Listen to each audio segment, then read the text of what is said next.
Imagine you've just achieved something monumental. Maybe it's a promotion you've been working toward for years, or a really grueling personal milestone you finally crossed. Right, something that just lights you up? Exactly. Or even just a rare, quiet moment of pure, unadulterated happiness. You are practically vibrating with this good energy, and naturally, you want to share it. Of course, that's human nature. So you turn to someone close to you, a partner, a family member, maybe a colleague, and you share the news. But instead of the shared joy you're expecting, you're met with something else entirely. A chilling silence. Yes, silence. Or a meticulously crafted backhanded compliment. Or, if you are really paying attention, a rapid, fleeting flash of profound disappointment across their face. Wow, yeah, that look. Instantly, the air just leaves the room, your stomach drops, and you are left standing there wondering, why does my success suddenly feel like a personal attack on them? It is honestly one of the most profoundly disorienting experiences a human being can endure. It really is. Because you extend an invitation to connect through joy. And that very joy is weaponized against you. What makes this so incredibly painful is that it rarely comes from enemies. It comes from the people who claim to love and support you the most. Right, the people who are supposed to be in your corner. Exactly. We expect our closest circles to be our safe harbors. But when you introduce your own light, your own success into that dynamic, you suddenly illuminate the fractures in the relationship. Which is terrifying. It is. It leaves you questioning your own reality. You start wondering if you are somehow being arrogant simply by existing in a state of happiness. That sudden, chilling realization that your happiness is somehow dangerous is exactly what we are deconstructing today. We've been poring over a massive stack of research for this deep dive. A really heavy stack, honestly. Yeah, we're talking clinical pathology data from Psychology Today and Medical News Today, behavioral science studies from the Center, a place of hope.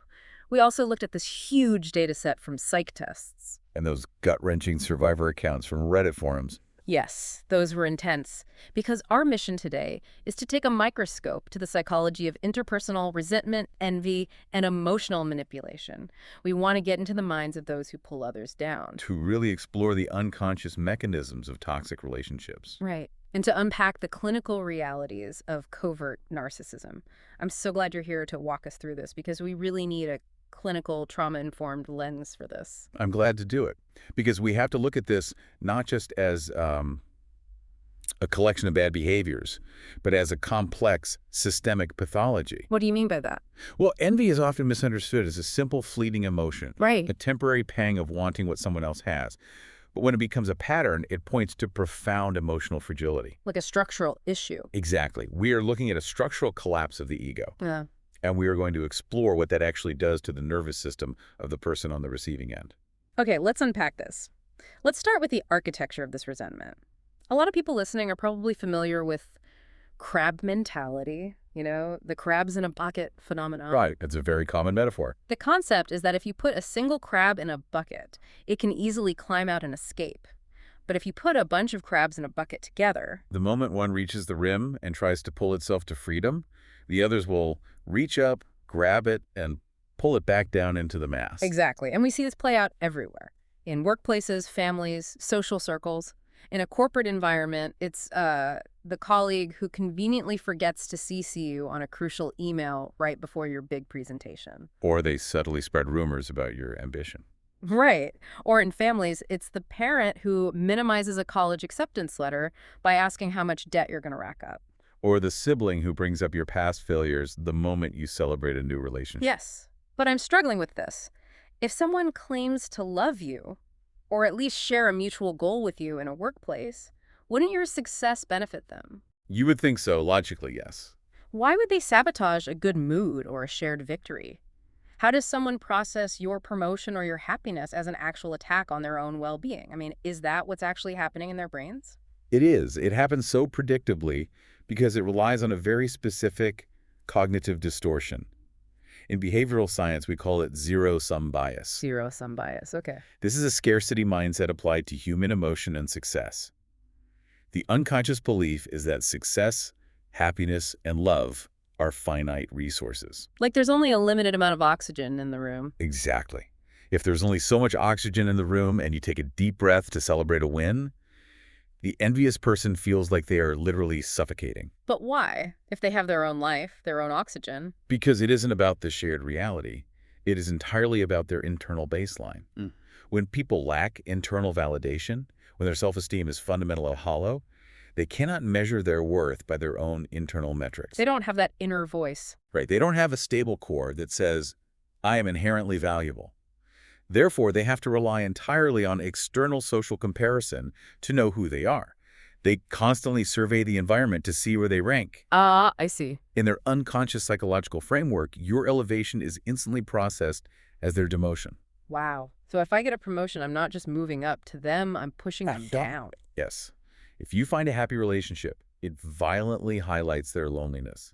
Their nervous system registers your success as an active threat to their ego. That is so twisted, but it makes so much sense. They pull you down not necessarily because they want to destroy you, but to soothe their own existential panic. Which brings up that massive data set we looked at from psych tests. This completely changes how we should view this whole dynamic. The Integrity and Work Ethics Test study. Yes, that was fascinating. Yeah, they analyzed over 5,500 people to figure out why certain individuals harbor such intense resentment toward happy, successful people. And the data showed that hating happy people actually has absolutely nothing to do with the happy person. It is purely a mirror. A mirror. The researchers found that people who resent the joy of others score incredibly high in cynicism, dishonesty, and deep-seated inner unhappiness. That is so revealing. People who harbor this resentment are essentially just sick of dealing with their own misery. Yeah. And they cannot tolerate the cognitive dissonance between your external joy and their internal void. So when someone minimizes your achievement, they are really projecting their own perceived inadequacies onto you. Exactly. They lack the emotional intelligence to process their own grief over their unfulfilled lives. So it mutates. It turns into aggression, hostility, and envy directed at you. So when they say, well, don't let this promotion go to your head, what they're really saying is, my head is currently spinning with feelings of inadequacy, and your joy is making it worse. That is the exact translation, yes. And this doesn't just happen on a one-to-one basis, does it? This scales up systemically. Which brings us to what the sources call tall poppy syndrome. Yes, tall poppy syndrome, TPS. For anyone listening who is unfamiliar, it's an old cultural metaphor. The idea is that a field of poppies should all be the exact same height. If one poppy grows taller than the rest, it disrupts the uniformity of the field. And therefore, its head must be cut off. Right. It's the systemic punishment of high achievers. We see this deeply ingrained in corporate cultures, academic institutions, and honestly, even entire national cultures. Group dynamics inherently favor homeostasis. Meaning sameness. Sameness, predictability, the status quo. Systems want things to stay the same. Anyone who disrupts that homeostasis by achieving extraordinary success becomes a target. Because they force the rest of the group to confront their own mediocrity. Exactly. And looking at the data, this systemic trimming doesn't happen equally across the board. The research points out some really stark demographic realities regarding who gets targeted. Yes, the data on this is very clear. Tall poppy syndrome disproportionately affects women and people of color in the workplace. And the research indicates this is heavily driven by underlying systemic biases and rigid societal stereotypes about who is culturally, allowed to be ambitious. Or who is expected to remain in a supportive subordinate role. Right. And to be clear to our listeners, we're just reporting what the clinical and sociological data found here. But it shows that when individuals from marginalized groups exceed these unwritten expectations, the system reacts defensively. It is essentially an autoimmune response of the culture trying to force the individual back into their assigned box. An autoimmune response. Wow. But the most devastating aspect of tall poppy syndrome isn't just the external bullying. It's not just the ostracization or the stolen credit. What is it? The ultimate tragedy is what the victims eventually do to themselves to survive the environment. Right. The research calls it intentional underperformance or self-trimming. Yes, self-trimming. It's heartbreaking. To escape the relentless hostility, the passive-aggressive comments, the social exclusion, high-performing individuals just start hiding their potential. They hold back. They withhold their most innovative ideas in meetings. They don't apply for the promotion they absolutely deserve. They literally make themselves smaller. So what does this all mean? The victim is doing the abuser's job for them.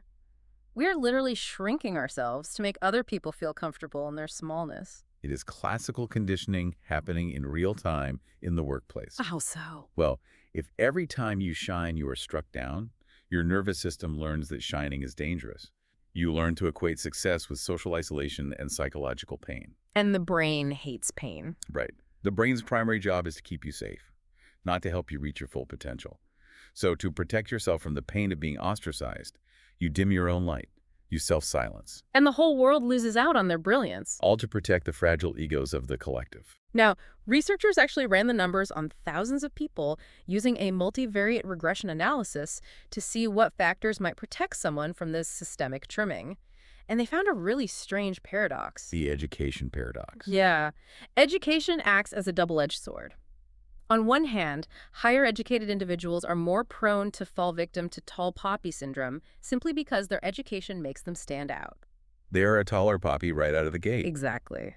But on the other hand, their credentials also legitimize their success, which mitigates some of the adverse effects. The degree, the title, the credential, it acts as a sort of sociological armor. It forces the envious observers to logically concede the person's status, even if they emotionally resent it. Right. Like, they might hate that you are the director, but they have to respect the hierarchy. Exactly. However, while the credentials might stop the overt attacks, the biological drive to tear you down is still simmering underneath. The envy doesn't disappear. It just goes underground. It goes underground. Which brings us to the actual biology and neuroscience of envy. I want to talk about two specific German words that the sources highlighted because they describe these darker human emotional states perfectly. Schadenfreude and Glücksschmerz. Yes. Schadenfreude is the more commonly known term, I think. It translates to taking pleasure or joy in another person's pain or misfortune. Right. It is that little jolt of satisfaction you feel when the arrogant CEO gets indicted, or when the coworker who constantly brags spills coffee all over their presentation notes. We've all felt a little of that. But the flip side of that is Glücksschmerz, which means feeling pain or displeasure at another person's joy or good fortune. Yes, that one is much harder for people to admit to. Right. When your friend announces they are buying a beautiful new house, and instead of being happy for them, you feel this physical, sickening ache of resentment in your gut. That is Glücksschmerz. To understand why we feel these things, we really have to look through the lens of evolutionary biology, specifically social comparison theory and self-evaluation maintenance theory. Okay, walk us through that. These emotions are biological signals. Human beings are deeply social creatures, and from an evolutionary standpoint, our survival depended entirely on our status within the tribe. Because if you dropped in status, you might lose access to food. Food, shelter, mates, you could die.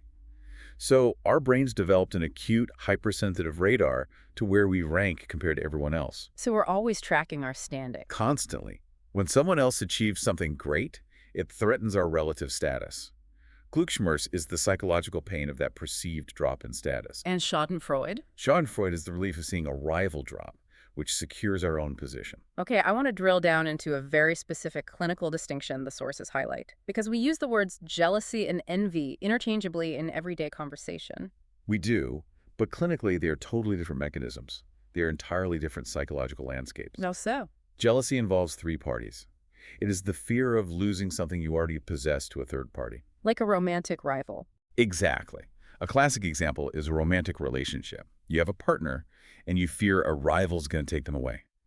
Jealousy is driven by fear of loss, insecurity, and an intense desire to protect what is yours. Okay, let's unpack this with an analogy. So if I'm jealous, I am fiercely guarding my own house, I'm installing extra locks, I'm pacing the porch and making sure nobody gets in. Yes, exactly. But envy only requires two parties. Envy is wanting what someone else has. And our sources define malicious envy as not just wanting the thing, but wanting to destroy it so they don't have it either. Right. Here's where it gets really interesting. So if I'm envious, I'm not guarding my house. I'm standing outside in the dark with a match, wanting to burn your house down just because it's bigger than mine. That is the exact mechanism. Jealousy is protective, envy is destructive. Oh. Envy cannot tolerate the disparity. When the ego cannot tolerate the gap between what you have and what I lack, the biological drive is to level the playing field. But leveling it the wrong way. Right. Because to elevate myself to your level requires hard work, self-reflection, vulnerability, and time. It is significantly easier, faster, and more immediately rewarding to the brain's primitive centers to just burn your house down. I understand the evolutionary glitch there, how our caveman brains misinterpret a coworker's success as a threat to our survival. But what happens when this isn't just a fleeting emotion? Or a temporary workplace dynamic. Right. What happens when this destructive envy is the entire foundation of someone's personality? This takes us into the clinical pathology of covert narcissism. Yes. This is where we cross the line from common human frailties into deeply ingrained clinical pathology. The darkest manifestation of this behavior. It is. And the reality that victims of narcissistic abuse eventually have to confront is that narcissists actively, methodically, and intentionally teach those around them not to be happy. I am really trying to wrap my head around the mechanics of that. I mean, if I'm in a relationship with someone and they are happy, my life is generally easier. Logically, yes. We have a good evening, things are peaceful. Why would a covert narcissist actively sabotage their partner's good mood? I mean, why is your joy a threat to them? Because you have to look at the hollow core of pathological narcissism. We see the grandiosity, the subtle superiority, the victimhood, the arrogance. The outer shell. Right. Yeah. But underneath all of that presentation is an intensely fragile, unstable, and empty emotional foundation. There is no solid core of identity. So how do they function? Because they cannot emotionally regulate themselves internally, they have to outsource their emotional regulation to the people around them. They manipulate their partner's emotions to maintain their own psychological stability. They need you to feel a certain way so they feel okay. Exactly. The fundamental need is absolute control. If they can control how you feel, if they can make you sad, anxious, or dependent, they feel powerful and safe. But if I come home absolutely thrilled because of a breakthrough at work or just a great conversation I had with a friend, that joy didn't come from them. Exactly. They didn't cause it, they didn't authorize it, and therefore they cannot control it. Oh, wow. You have to understand the infantile, black and white, cognitive logic of the narcissist. It is a state of arrested emotional development. Their internal operating system runs on one rule. What's the rule? If I am not the center of your universe, I do not exist. If I am not happy, no one should be allowed to be happy. Wait, so to a narcissist, your happiness is literally interpreted as an act of rebellion, a threat to their emotional survival. Yes. Your independent joy proves that you are a separate, autonomous entity, no longer under their absolute psychological control. That triggers a severe narcissistic injury. And so they have to fix it. To neutralize that threat to their ego, they have to extinguish the joy. The tactics they use to extinguish that joy are terrifying in their predictability. The research outlines both overt and covert manifestations. The overt ones are usually easier to spot. Right. Overtly, it's obvious. It's sudden rage, direct threats, silent treatments, or directly minimizing your accomplishment. You say, I got the promotion, and they roll their eyes and say, well, it's just middle management. It's going to be a lot more hours. I hope you know what you're doing. The overt tactics are painful, but the covert tactics are far more insidious. Yeah. Because they are designed to make the victim feel like they're losing their mind. It's the constant, subtle guilt tripping. It's the phenomenon where they suddenly have a crisis the exact second you share good news. Yes, the perfectly timed crisis. You come home glowing, and suddenly they have a mysterious, debilitating migraine. And how could you be so insensitive as to brag about your day when they are clearly in pain? Or they use public backhanded praise, disguised as a compliment in front of friends. Like, she's so brave for taking this new job, especially with how much she struggles with anxiety. Exactly. Disguising insults as concern. It is death by 1,000 cuts. It is a systematic siphoning of the joy right out of your body. Just slowly draining you. Yes. Designed to leave you depleted, confused, and redependent on them for your emotional baseline. They need you to realize that feeling good without their permission will result in a punishment. And the ultimate mind game happens if you actually see through this and try to leave. The survivor accounts detail this incredibly well. They call it the hoovering phase. Hoovering, like a vacuum cleaner, pulling you back in. Right. If a victim manages to break away and set boundaries, the narcissist will suddenly shift tactics entirely. They will send the long poetic email or text message claiming, I just want to see you happy. Your happiness is all that matters to me. I'm stepping back so you can shine. But that benevolence is entirely conditional, and it is a trap. Because the moment the victim replies and confirms, thank you, I am finally happy and my happiness does not include you, the mask drops instantly. The benevolence vanishes. The rage returns with a vengeance. Their desire for your happiness was entirely contingent on them being the architect in the center of it. Which brings up a crucial question for anyone listening who might be in the thick of this. How do you spot this happening in real time? Right, because they're so good at hiding it. Covert narcissists are highly skilled at masking their intentions behind feigned innocence or victimhood, but biology often betrays them. This was one of the most fascinating details pulled from the Reddit survivor accounts. Victims kept mentioning this very specific facial expression. Yes, I know exactly what you're referring to. When you deliver good news to a pathologically envious person or a covert narcissist, before they have time to formulate their manipulative, passive-aggressive response, they will involuntarily flash a micro-expression. A micro-expression of deep discontentment, disgust, or disappointment. Survivors call it the liar's frown. Psychologists are very familiar with something called duper's delight, which is the subtle smirk someone gets when they think they're successfully deceiving someone. Right. The liar's frown is the dark inverse of that. It is a momentary dropping of the facial muscles. The eyes deaden, the jaw tightens, the corners of the mouth pull down. And it happens so fast. It happens in a fraction of a second before the fake smile is plastered on. But why can't they control that? I mean, if they are such master manipulators, why does the mask slip? Because microexpressions are governed by the autonomic nervous system. They completely bypass conscious control. So they literally can't stop it. No.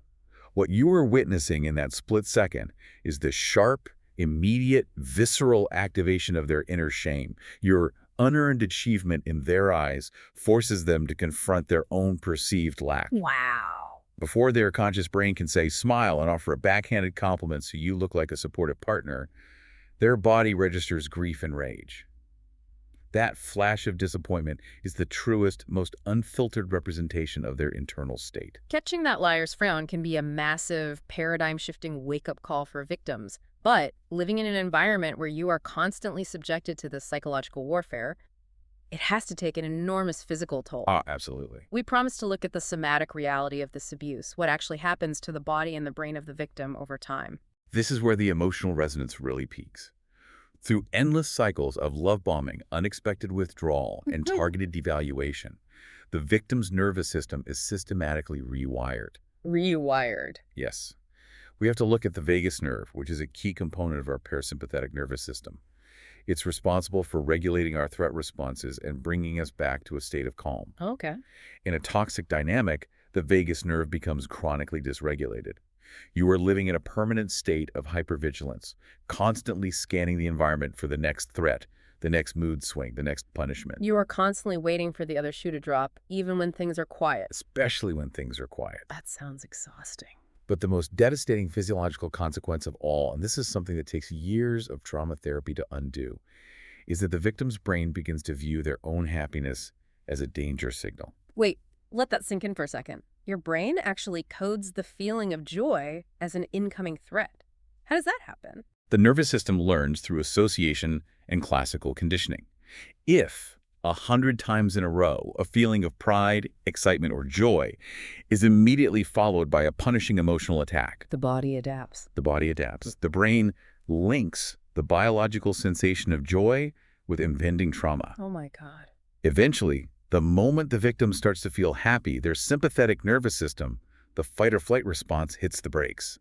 Their heart rate might spike, their stomach drops, they start sweating, they brace for an attack. They become literally afraid of feeling good. Yes, this leads to chronic self-doubt, severe emotional codependency, and ultimately the tragic, quiet loss of their own identity. They become a ghost of themselves, hovering in a state of emotional flatlining just to keep the peace. It is a profound violation to take someone's joy and turn it into their trauma trigger.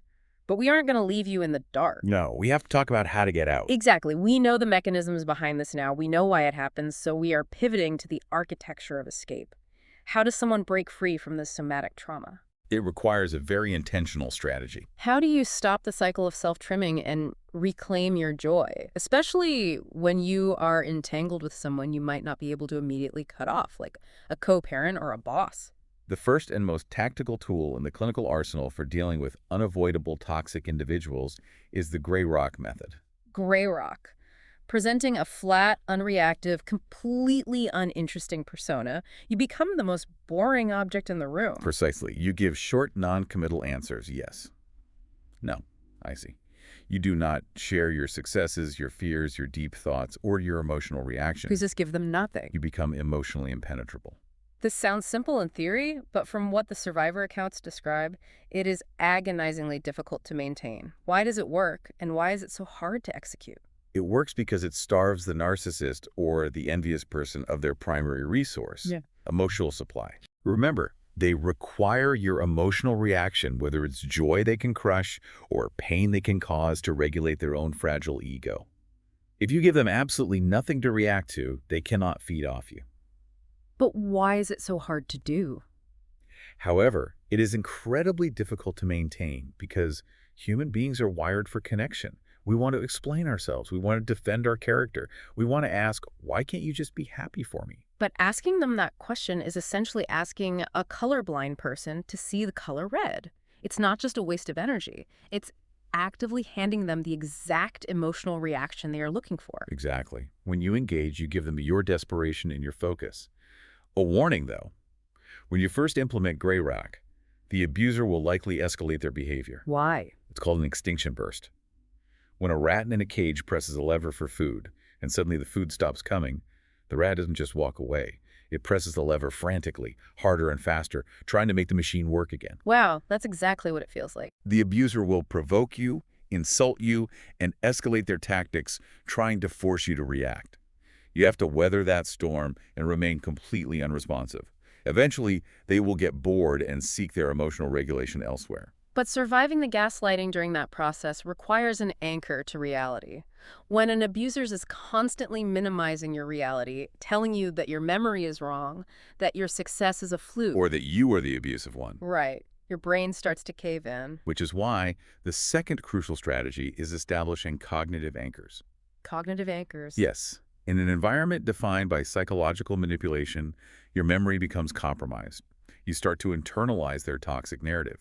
You need tangible, indisputable proof of reality. You have to keep a written, physical record. Take screenshots of positive feedback at work. Keep a journal of your achievements and exactly how they happened. Save emails from people who actually support you.